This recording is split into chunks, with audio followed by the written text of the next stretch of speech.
Hey, what's going on? This is Sarah Lee Day, and you're watching Dubsado Tidbits, the things you need to know about Dubsado delivered in bite-sized pieces.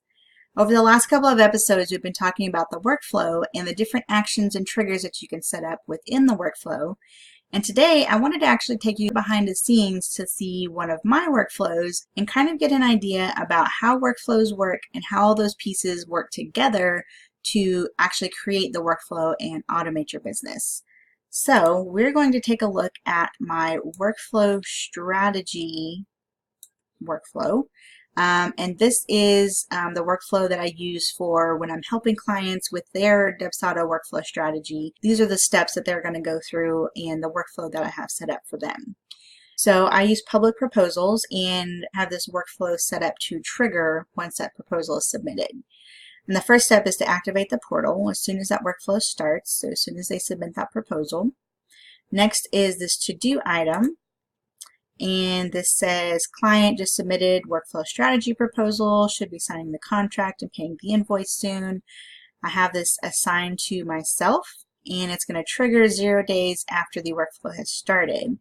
And it also tells me to go ahead and set up the portal password. So I just give this to myself as a reminder of what that information is. And I have it send me an email with that information so I can easily set it up.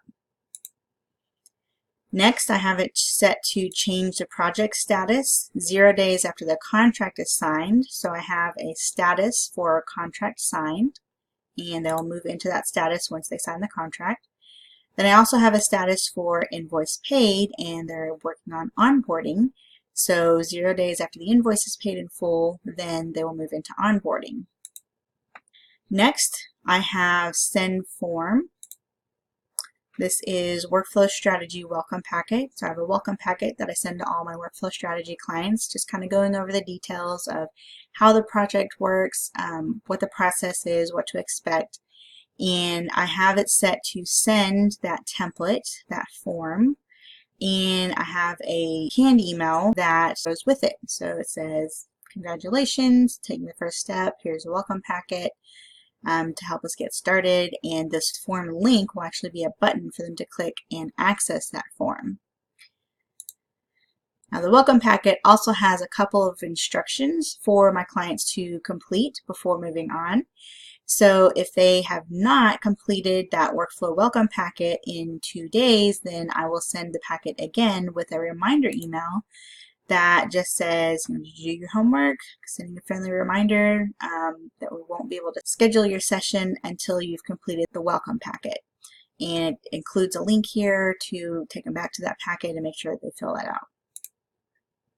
Now this step will not run if they submit this packet before 2 days have passed.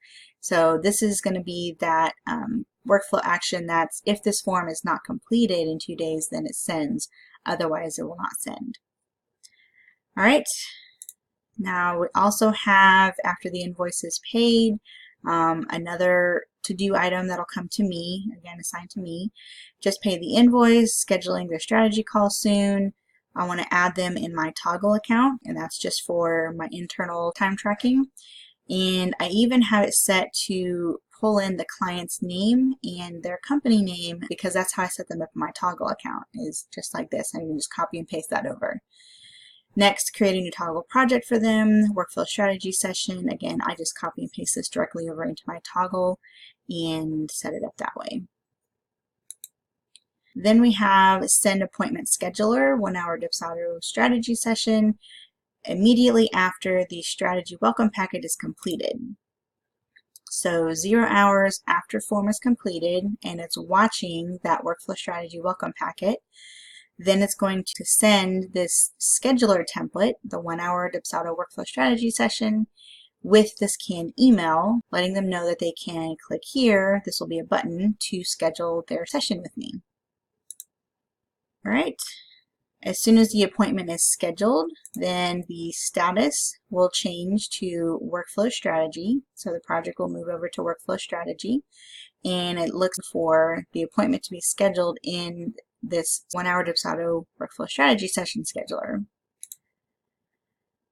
Okay, next we have another to-do item for me. So as soon as an appointment is scheduled, again looking at that same scheduler, I have several different tasks that I do, which is to block out time in my project calendar, create a Google Drive folder, convert that link to Bitly, put that into Dubsado as a custom mapped field. And I also send it as a one-time link to the client portal so that the client can log into their portal and actually click that link within the portal to see their workflow strategy documents. I also add them to what I use for mapping out our workflow strategy. And I go ahead and start creating that project with their company name so that when it comes time for a session, everything's ready to go, everything's set up, and all I have to do is have the session.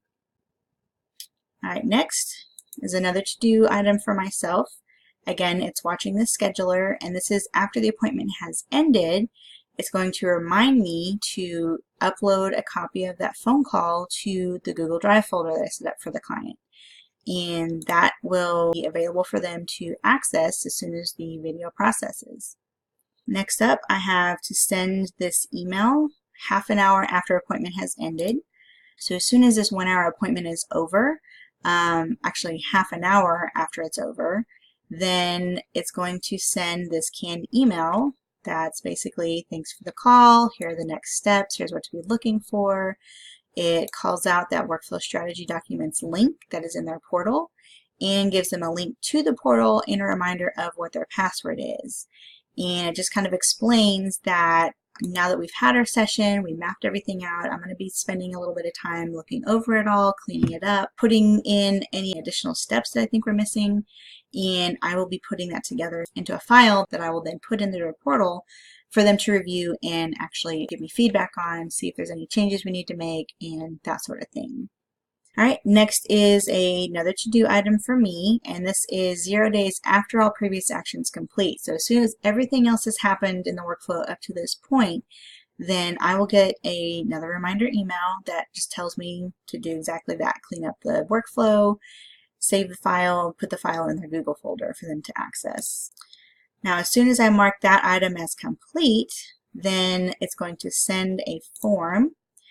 And this is Workflow Strategy Map Draft 1 of 2, and that's going to have all the information about the map that we created, how they can access it, how they can provide their feedback, and it is all contained within a form that I have that I send, and this is a button that they'll click.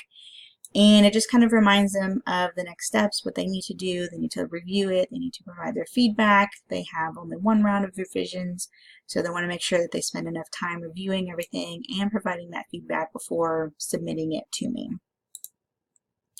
Then I have a follow-up here. So if that strategy map form is not completed in 7 days, I'll send a reminder email that just kind of reminds them, hey, have you looked at your maps yet? Have you looked at that information? Please submit your feedback. The sooner the better, that kind of stuff. And again, this will only go out if they have not completed that form within 7 days. Next, I have send email. So as soon as they do complete that form, they'll get a canned email thanking them for their feedback and letting them know next steps. I'm going to take a look and review everything, make the changes requested, and put together the final draft. Then as soon as that email goes out, I will also get a reminder to myself telling me that the feedback was submitted and it's time for me to review it and make changes. I need to update everything, put the final form in the folder, and I also end up creating a new project for implementation, because that'll be a separate piece. As soon as that's completed, then I also have it set to archive the project 1 day after all previous actions complete. That way, this project will be archived and I can move on to the implementation project, which in this step I created as a separate project. So that's just a quick look at what a workflow looks like and how all those pieces kind of work together. And hopefully it was helpful. Hopefully it's beneficial to kind of see a little bit of the process, a little bit behind the scenes for my own workflows and how that can work in conjunction with each other. So that's it for today's tidbit. For more information about receiving updates, requesting future episodes, or getting help with your own Dubsado account, take a look at the links in the description below this video or visit sarahleeday.com. Thanks for watching. Have a good one.